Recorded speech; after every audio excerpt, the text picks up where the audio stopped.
Pinag-uusapan ngayon sa social media ang pagkakahuli ng founder ng Peanut Gallery Media Network na si Franco Mabanta sa nangyaring entrapment at nahuli nga sila ng NBI. Inaresto ng NBI si Mabanta matapos umanong masangkot sa tangkang pangingikil kay late Representative Romualdez. Ayon nga sa NBI, lumabas sa investigasyon na inakusahan umano ng suspect si Romualdez na may kinalaman sa flood control scandal at sinabing hawak niya ang mga video na magpapatunay nito. Kapalit umano ng hindi paglalabas ng naturang mga video, humingi si Mabanta ng 350 million pesos sa kongresista. Ito ngayon yung plot twist.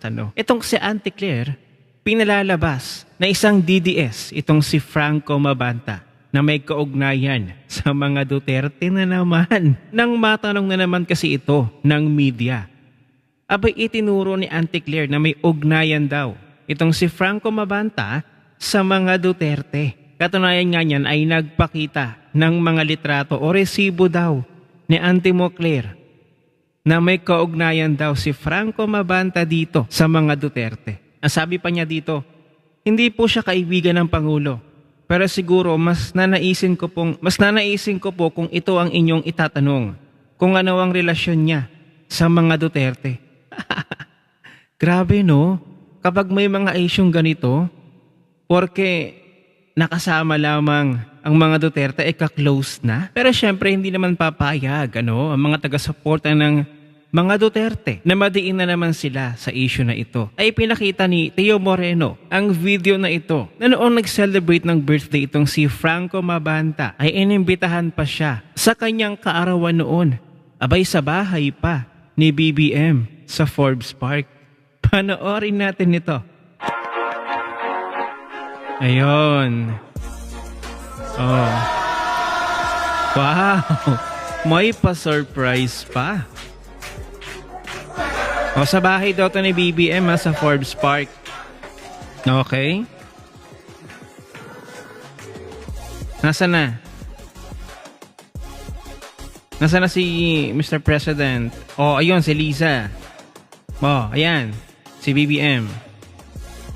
Oh, sa bahay daw to ni BBM sa Forbes Park. Diba? So thank you so much. May pa-speech pa. But you guys got me. Thank you so much. Okay. I feel special. So thank you. Thanks for making me feel loved. I love you guys. Thank you. Ayan. Oh. Hindi ba yan close? Oh. Anak din ni BBM.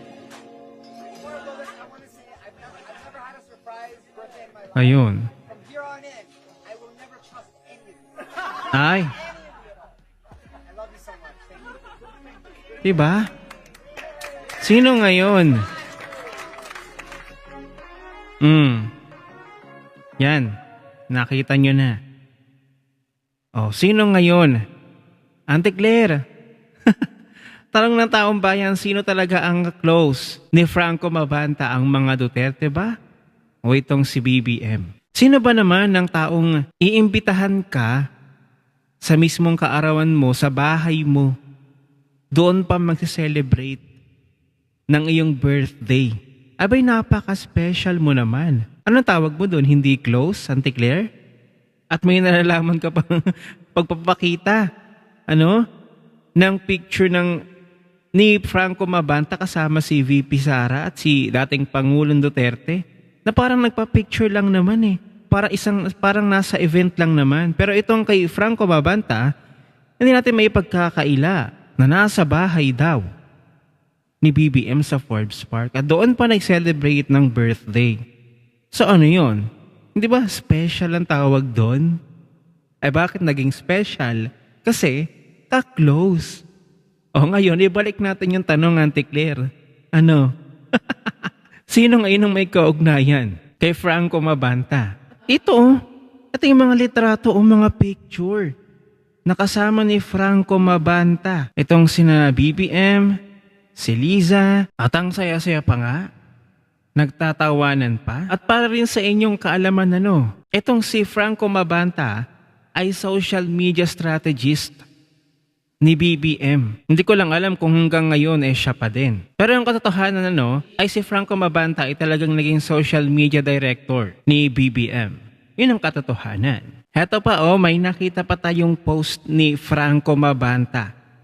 Ito ay noong 2018 pa. Ang sabi niya dito, "Finally back in the country. Mad wrestling in mad jet lag, barely getting through the day. And then this happens. I've never had a surprise birthday party in my life.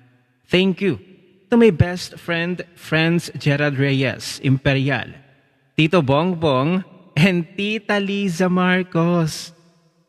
And everyone who made me feel so very happy last night. You guys are sneaky."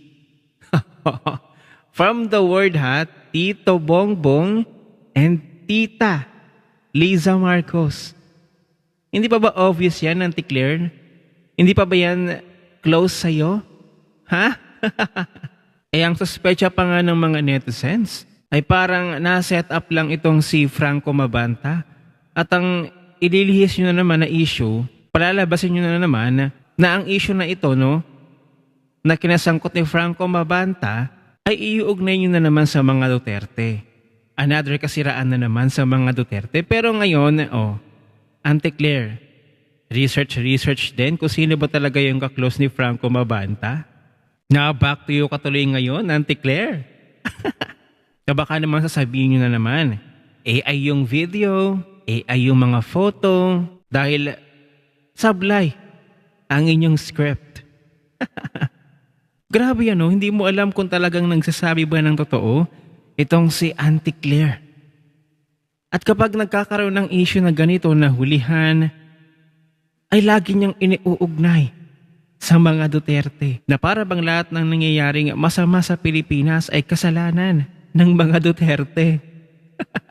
Okay, yung tatanungin ko ngayon, sino ba talaga yung tunay na ka-close at may ugnayan kay Franco Mabanta? Ang mga Duterte ba? O ang mag-asawang Liza at BBM? I-share mo na ang video na ito.